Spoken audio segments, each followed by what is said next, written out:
ये महाराजगंज से आपको बता दें कि नेपाल के काठमांडू जा रही बस हादसे का शिकार हुई है। 40 यात्रियों से भरी बस मर्स्यांगडी नदी में गिरी है। बस में सवार 40 यात्री भारतीय थे। युद्ध स्तर पर रेस्क्यू ऑपरेशन जारी है।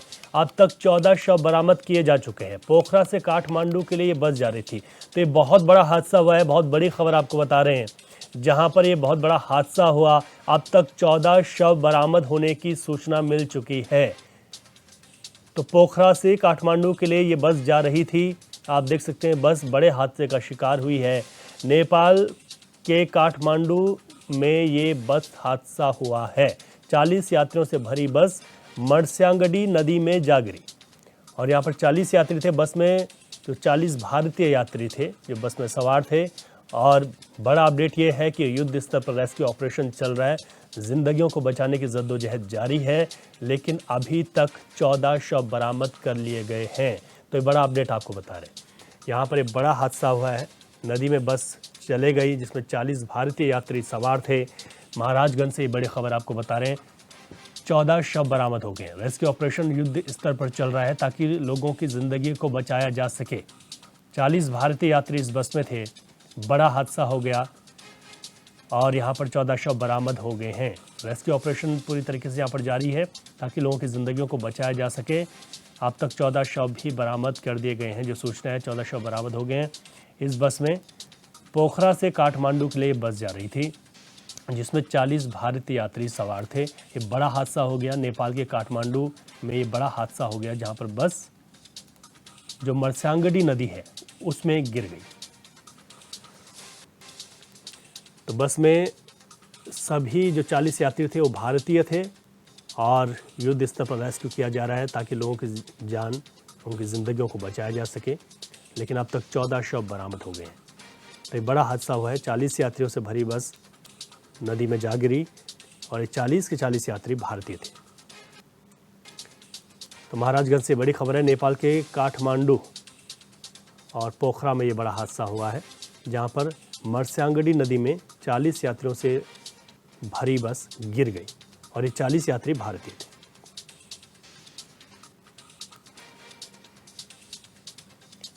तो युद्ध स्तर पर यहाँ पर रेस्क्यू ऑपरेशन जारी है। अब तक 14 शव बरामद कर भी लिए गए हैं। तो आप देख सकते हैं तस्वीरें भी आ गई हैं। पोखरा से काठमांडू जा रही थी बस। 40 भारतीय यात्री सवार थे। नेपाल के काठमांडू ये बस जा रही थी। 40 यात्रियों से भरी ये बस थी। अभी पूरे हादसे के पीछे की वजह क्या रही, क्या बस यहाँ पर अनियंत्रित हुई, ये चीज़ें भी कुछ देर में स्पष्ट हो जाएंगी। लेकिन अभी बड़ा अपडेट ये है कि युद्ध स्तर पर ऑपरेशन चल रहा है यहाँ पर ताकि लोगों की ज़िंदगियों को बचाया जा सके। चलिए ताज़ा अपडेट ले लेते हैं। हमारी यूपी हेड प्रदीप आनंद श्रीवास्तव हमारे साथ जुड़ गए हैं। प्रदीप जी, ताज़ा अपडेट क्या है? क्या लोगों की ज़िंदगियों को बचाया जा सकना यहाँ पर संभव हो पा रहा है और अभी क्या हालात यहाँ पर बने हुए हैं? देखिए अभी जिस तरह से बस पलटने की खबर आई है, निश्चित रूप से दुखद खबर है ये। 40 यात्री उसमें भारतीय मूल के सवार थे। बस गोरखपुर से जा रही थी और वो अनियंत्रित होकर जो है खाई में गिरी है। और अब तक जो है 15 शव ऐसे हैं जिनको बरामद किया गया है और आगे जो राहत और बचाव कार्य है वो जारी है। वहाँ के एसपी जो वहाँ के नौतपरासी जिले के एसपी हैं वो मौके पे मौजूद हैं। नेपाली सीमा सशस्त्र जो बल है वो भी मौजूद है। लेकिन निश्चित रूप से अभी जो सूचना आई है, करीब 14 लोगों के अब तक मारे जाने की सूचना आई है और भी लोग जो है इसमें इंजूर्ड हो सकते हैं या फिर उनकी तलाश जारी है। पूरा बस का ड्राइवर या फिर बस में जितने लोग थे करीब सभी लोग लापता बताए जा रहे हैं। बिल्कुल लापता बताए जा रहे हैं। प्रदीप जी, अभी क्या लगता है कि कितने देर तक रेस्क्यू चल पाएगा यहाँ पर? और आपने कहा कि नेपाल सीमा सशस्त्र बल भी यहाँ पर लगा हुआ है और जो शव है वो बरामद हो रहे हैं, सभी लापता हैं। तो कि जो कितनी मुश्किल घड़ी है ये यहाँ पर इस तरीके से रेस्क्यू भी करना? बिल्कुल, देखिए एक तो जिस नदी में बस गिरी है वो नदी काफी आक्रामक वेग में बह रही है। हाँ। और तस्वीरों में हम देख सकते हैं जो परिजन हैं वो भारत के जो लोग हैं वो नेपाली एम्बेसी से संपर्क करने की कोशिश कर रहे हैं रेस्क्यू की जहां तक बात है, रेस्क्यू मुझे लगता है कि शाम हो जाएगा, देर शाम तक जो है रेस्क्यू का काम चलता ही रहेगा। बिल्कुल ठीक है प्रदीप जी, तो बहुत शुक्रिया तमाम जानकारी के लिए आपका।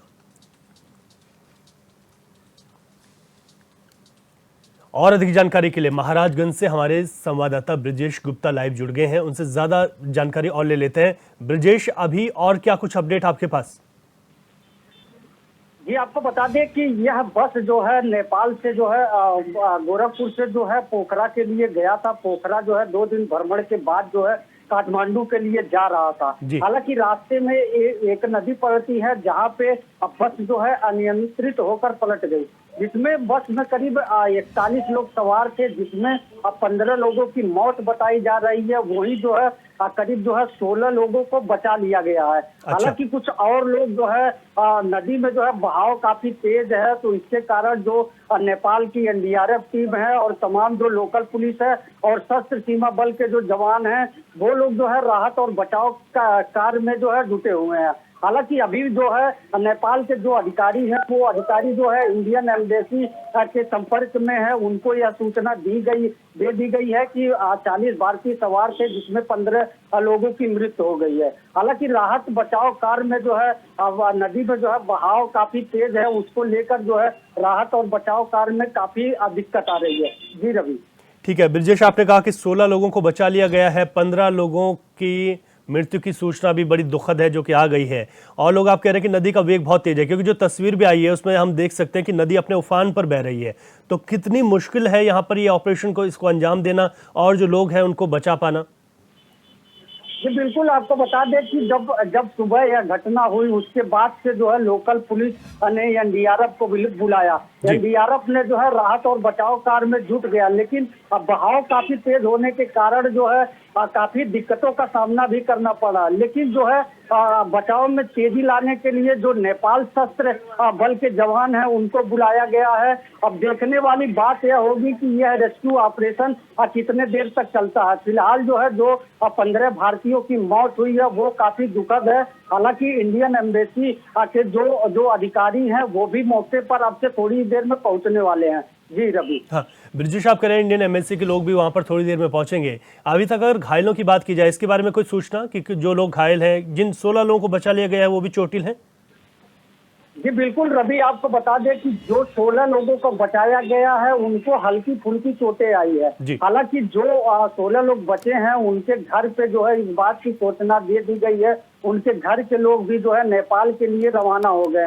हालांकि नेपाल का जो काठमांडू है वो भारत नेपाल सीमा से करीब जो है 250 किलोमीटर दूरी पे है, तो घर परिवार के लोगों में भी पहुंचने में काफी समय लगेगा। लेकिन जो 15 लोगों की मृत्यु हुई है वो मृत्यु काफी दुखद है। इसको लेके जो आसपास के लोग हैं वो काफी जो है विनती कर रहे हैं कि 40 में तो जो लोग मर गए वो तो मर गए, लेकिन और लोगों को सही सलामत बचा लिया जाए।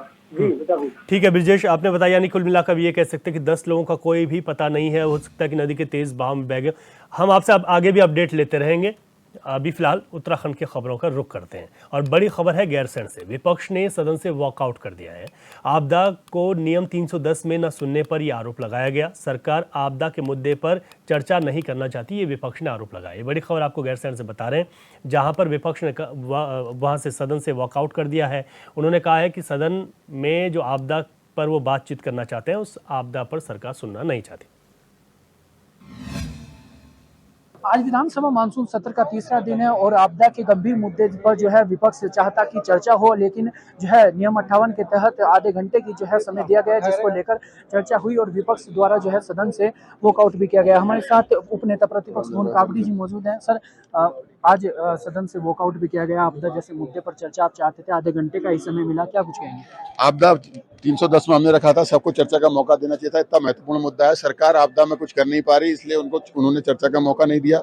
नियम 58 में भ्रष्टाचार था, उसको स्वीकार नहीं किया। सरकार तो यहाँ खाली घूमने के लिए आई है, आउटिंग के लिए आई है।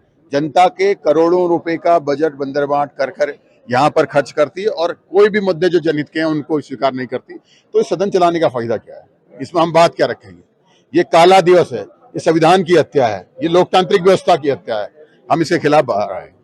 सर आठ सदस्यों को बोलने का मौका दिया गया, लेकिन आधे घंटे का समय दिया गया। क्या इतने कम समय में जो है सभी अपनी बात आपदा जैसी बात 8 सदस्य 3.5 मिनट में क्या बोल पाएगा कोई? हाउस चलाइए, बढ़ाकर चलाइए, हम ये कहते हैं ज्यादा दिन चलाइए। सरकार कुछ नहीं, भ्रष्टाचार में लिप्त है, उत्तराखंड के लिए कुछ नहीं कर रही है। आपदा से लोग त्रस्त हैं, आपदा से बाहर लोगों को नहीं निकाल पा रहे हैं, इसलिए भाग रहे हैं वो, इसलिए भाग रहे हैं। तो ऐसे में लगातार विपक्ष का आरोप है कि सरकार जो है भाग रही है और सत्र को जो है वो चलाना नहीं चाहती। ऐसे में जो है विपक्षी दल के द्वारा जो है सदन से वॉकआउट भी किया गया और ऐसे में कहा गया है कि सरकार जो है सदन नहीं चलाना चाहती, जिसको लेकर जो है सभी जो कांग्रेस के विधायक हैं उन्होंने सदन से वॉकआउट किया। और ऐसे में ये कहा गया कि आधे घंटे का जो समय दिया गया है उसमें कोई विधायक कितना बोल पाएगा। हमारे साथ मंगलोर से विधायक काजी निजामुद्दीन जी भी मौजूद है। सर, आपदा जैसा गंभीर मुद्दा जिस पर आप चाहते थे कि 310 में चर्चा हो, लेकिन माननीय सदस्य ने अध्यक्षा ने जो है उसे 58 के तहत आधे घंटे का समय दिया, जिसको लेकर आपने वॉकआउट भी किया। क्या कुछ कहेंगे? हम लोग उत्तराखंड की आपदा, चमोली जिला, गैरसैंण विधानसभा, बरसात का मौसम, अगर यही आपदा पर चर्चा नहीं होगी तो कहाँ होगी? हमारा सवाल ये है सरकार से। इस विधानसभा से 10 किलोमीटर 20 किलोमीटर के इर्द गिर्द ही आप जाकर देखे नुकसान कितना है। पहाड़ दरक, लैंडस्लाइड्स हो रही है, लोगों के मकान गिर रहे हैं, लोगों के जान माल की हानि हो रही है, उनको उचित मुआवजे नहीं मिल रहे हैं, उनको उचित इस समय सुविधाएं नहीं मिल रही हैं, तो त्राही त्राही मची हुई है। अगर यहाँ गैरसैंण में आपदा पर उत्तराखंड की विधानसभा में अगर चर्चा नहीं होगी तो कहाँ होगी? सरकार आपदा जैसे महत्वपूर्ण मुद्दे पर अगर चर्चा से बचकर भाग रही है तो इससे बड़ा दुखद विषय हो नहीं सकता। विपक्ष लगातार मांग कर रहा है कि सरकार जो तमाम मुद्दे हैं, चाहे भ्रष्टाचार हो, आपदा का मुद्दा हो, सभी मुद्दों पर जो है विस्तृत रूप से जो है चर्चा होनी चाहिए। और विपक्ष का यह आरोप है कि सरकार जो है चर्चा से भाग रही है, जवाब देने से बच रही है। ऐसे में अब देखने वाली बात होगी कि सत्र को आगे किस तरीके से जो है वो चलाया जाता है। अपने सहयोगी रिस्पट के साथ मनोज सैन, चैनल 24/7 गैरसैंण। और चमोली के खनसर में श्री कृष्ण जन्माष्टमी महाकौतिक मेले का आयोजन किया गया है। महाकौतिक में पहुंचे मुख्यमंत्री पुष्कर सिंह धामी ने मेले का दीप प्रज्वलित कर शुभारंभ किया। वहीं मौके पर पार्टी के कार्यकर्ताओं ने सीएम धामी का जोरदार स्वागत किया है। महाकौतिक में भारी संख्या में स्कूली बच्चों और महिलाओं ने हिस्सा लिया।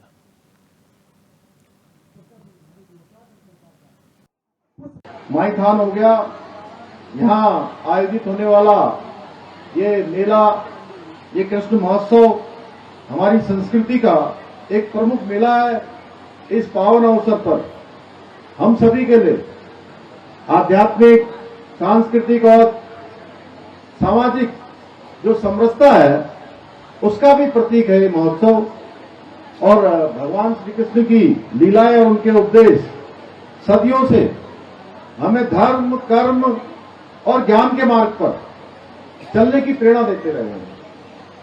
भगवान ने महाभारत में भी जो भगवान के मुख से निकली गीता, वो आने वाले समय में किस प्रकार का व्यक्ति का जीवन होना चाहिए, कैसे उसको धर्म का पालन करना चाहिए, जो अपने साथ अच्छा नहीं लगता उस प्रकार का बर्ताव किसी भी दूसरे के साथ नहीं करना चाहिए। ये सारी लीलाएं भगवान श्री कृष्ण ने आने वाले युवकों के लिए अपने मुख से, श्रीमुख से सारे लोगों के लिए एक संदेश दिया। श्रद्धा, आस्था और विश्वास से परिपूर्ण इस पर्व का मानव जीवन में भी हजारों वर्षों से विशेष महत्व रहा है। भगवान श्री कृष्ण का धरा पर अवतरण धर्म, सत्य व न्याय की स्थापना के लिए, अधर्म, अत्याचार, अन्याय व उसको समाप्त करने के उद्देश्य से उन्होंने जन्म लिया था। तभी उन्होंने कहा था कि यदा यदा ही धर्मस्य ग्लानिर्भवति भारत। भाइयों बहनों, जब जब धर्म की हानि हुई तब तक भगवान श्री कृष्ण ने विभिन्न अवतारों में जन्म लिया और उसकी रक्षा के लिए, अधर्म के नाश के लिए उन्होंने जन्म लेकर गीता में भी यही बात कही कि यदा यदा ही धर्मस्य ग्लानिर्भवति भारत। गीता में दिए गए उनके जो अमूल्य संदेश हैं वो आज भी हम सबको दिशा देने का काम करते हैं। हम सबके मानव जीवन को कहीं न कहीं आगे बढ़ाने का काम करते हैं।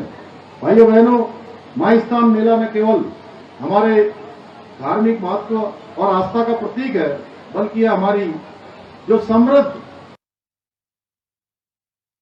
ये उत्सव है क्योंकि इन मेलों के माध्यम से हम अपनी संस्कृति को, अपनी विरासत को आने वाली पीढ़ियों को भी सिखाने का काम करते हैं, पीढ़ी दर पीढ़ी उसको आगे बढ़ाने का काम करते हैं। यह मेला हमारी लोक संस्कृति, कला, संगीत और अनेक परंपराओं को अपने में संजोए हुए है, जो नई पीढ़ी को भी इससे जोड़ने का कार्य करता है। इस मेले के माध्यम से हम अपने स्थानीय कलाकारों को भी, कारीगरों को भी प्रोत्साहन देते हैं और उनकी कला और हुनर को भी एक नया मंच मिलता है। हमारे बच्चे भी श्री कृष्ण जन्माष्टमी के अवसर पर यहाँ पर शानदार कार्यक्रम करते हैं, उनको भी यहाँ पर सीखने का अवसर मिलता है। वो अभिनय करते हैं, उनके व्यक्तित्व का विकास होता है। जैसे अभी भाई अनिल लोटियाल जी बता रहे थे कि हमारी बहनें गढ़वाली भाषा में रामलीला का यहाँ पर आयोजन करती हैं। ये अपने आप में हमारी जो समृद्ध हमारी संस्कृति है, हमारी सांस्कृतिक धरोहर है, उस धरोहर को आगे बढ़ाने का काम कर रही है। मैं उन बहनों को भी बहुत बधाई देना चाहता हूं। मैं विशेष रूप से इस आयोजन से जुड़े हुए सभी लोगों का दिल से धन्यवाद करना चाहता हूं, जिनके अथक प्रयासों से यह मेला हर वर्ष सफलतापूर्वक यहाँ पर संपन्न होता है। आपकी मेहनत, जैसा पंडित जी के बारे में बताया, अभी नेगी जी के बारे में बताया कि आप सब लोग मेले का संयोजन यहाँ पर करते हैं। हमारे वीरेंद्र सिंह रावत जी हैं, नेगी जी हैं, सारे लोग मिलकर यहाँ पर, और आप सब लोग इसमें सहयोग करते हैं। सबके संयोजन से मिलजुल कर ये मेला सफल होता है। आपकी मेहनत और समर्पण के बिना इस प्रकार का कार्य संभव नहीं होता है। भाइयों बहनों, हमारी सरकार प्रदेश के सर्वांगीण विकास के लिए प्रतिबद्ध है। पर्यटन और सांस्कृतिक आयोजनों को बढ़ावा देकर हम न केवल अपनी संस्कृति को सुरक्षित कर रहे हैं, बल्कि जो हमारी स्थानीय अर्थव्यवस्था है उसको भी सदृढ़ बना रहे हैं। मैं आप सबको आश्वासन देता हूं कि भविष्य में भी ऐसे आयोजनों को और अधिक व्यापक और आकर्षक बनाने के लिए सभी आवश्यक प्रयास किए जाएंगे। मैं अपनी मातृशक्ति से भी कहना चाहता हूं कि मैं जहां भी जाता हूं, जिस कार्यक्रम में भी जाता हूं, पूरे 13 के 13 जनपदों में जब हमारी महिलाओं के नारी शक्ति बंधन के उत्सव हमने आयोजित किए, वहां पर मैं जिले के प्रमुख केंद्रों पर गया और एक सभी स्वयं सहायता समूह की बहनें, आजीविका मिशन से जुड़ी हुई बहनें, जिस प्रकार से उन्होंने अपने उत्पादों को बनाया है, एक से एक अच्छे उत्पाद बना रही हैं।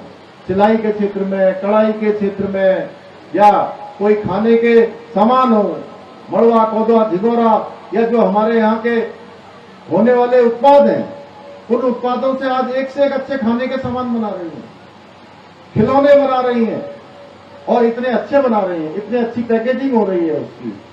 हमारे यहाँ के आज सभी प्रकार की दालें, जिनको 27 दालों को आज जीआई टैग में आज हमको जो है उनका चयन हो चुका है और पूरे विश्व भर में आज उनकी मांग बढ़ रही है। इसलिए मैं अपनी बहनों से कहना चाहता हूं कि उनको इस दिशा में जो कदम उन्होंने बढ़ाया है, वो इस बात का परिचायक है कि हमारी बहनें, हमारी महिलाएं, उनको अगर अवसर मिले तो किसी भी क्षेत्र में पीछे नहीं है।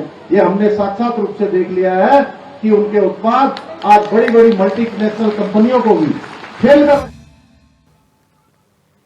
सत्र के तीसरे और आखिरी दिन भगवानपुर से कांग्रेस विधायक ममता राकेश ने सदन में किसानों की समस्याओं को लेकर सवाल पूछा। ममता राकेश ने कहा कि किसानों को फसलों के उत्पादन में बिजली की भी जरूरत पड़ती है, उसके लिए सरकार की ओर से क्या कदम उठाए गए, जिसका जवाब सीएम धामी ने दिया।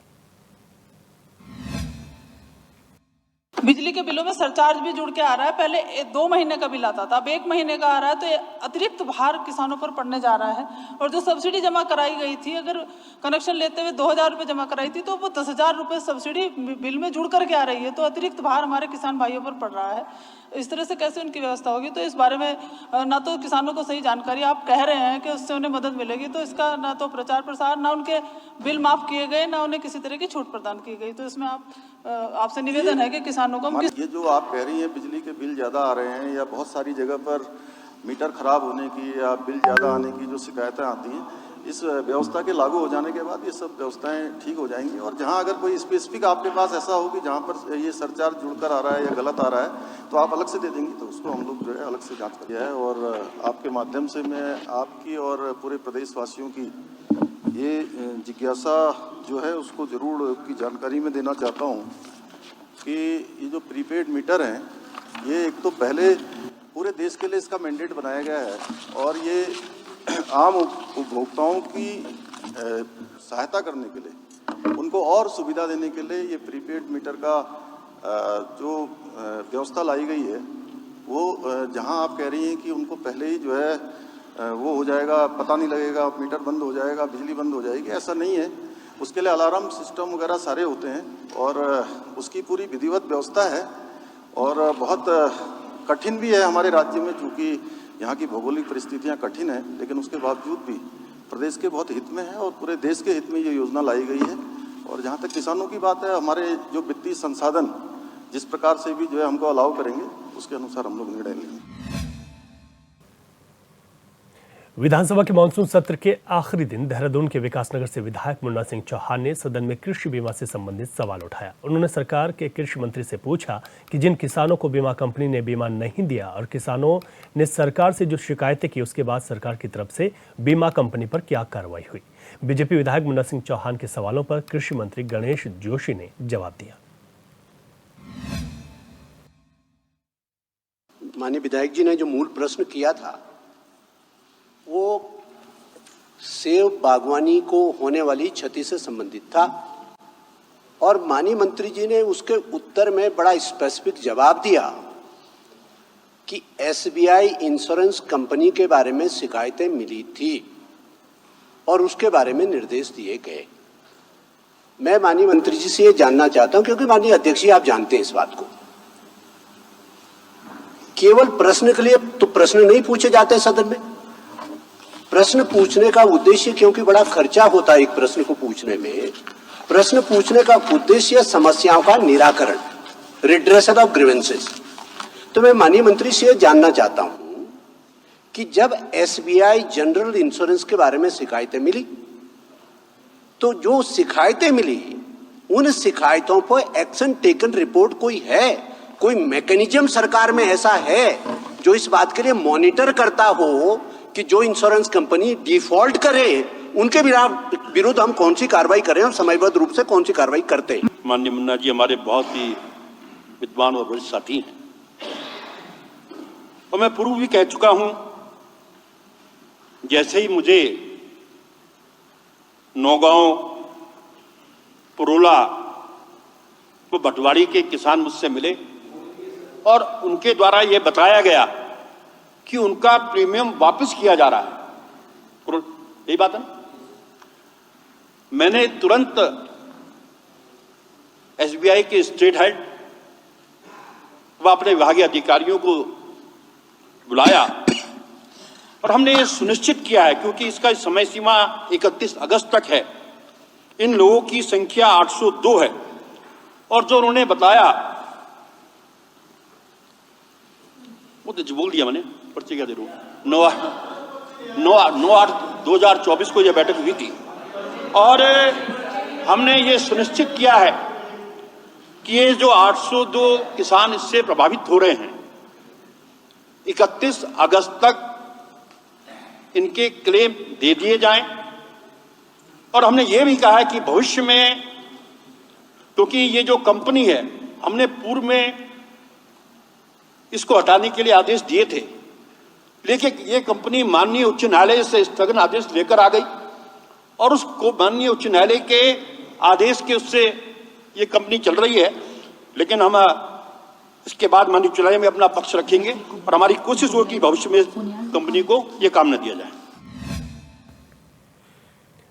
विधानसभा मानसून सत्र के तीसरे और आखिरी दिन विपक्ष कानून व्यवस्था, महिला अपराध, स्वास्थ्य, शिक्षा जैसे तमाम मुद्दों को लेकर सदन में सत्ता पक्ष को घेरने का काम कर रहा है। वहीं उत्तराखंड महिला कांग्रेस भी सैकड़ों की संख्या में विधानसभा का घेराव करने गैरसैंण पहुंची, जिसको देखते हुए पुलिस प्रशासन की ओर से सुरक्षा के मद्देनजर पुख्ता इंतजाम किए गए। मौके पर भारी मात्रा में पुलिस बल की तैनाती की गई।